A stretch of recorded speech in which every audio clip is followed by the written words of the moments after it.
நாட்டு பாவக்காய் வாங்கிட்டு வந்தோமேன்னு ஃபீல் பண்ண எனக்கு தான் ஏன்டா இத்தனை நாள் இதை செய்யலைன்னு ஃபீல் பண்ண வச்சது.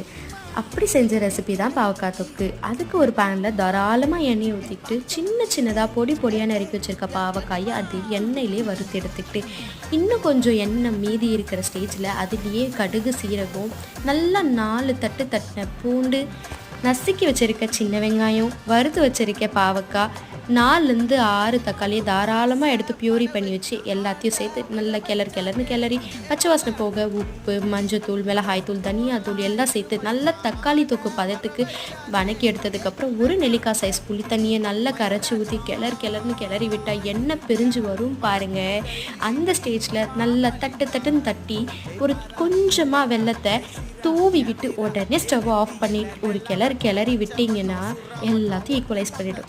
சுட சாதத்தோடு இதை ட்ரை பண்ணிங்கன்னா விடவே மாட்டீங்க. மஸ்ட் ட்ரை ரெசிபி ட்ரை பண்ணி பார்த்துட்டு கமெண்ட்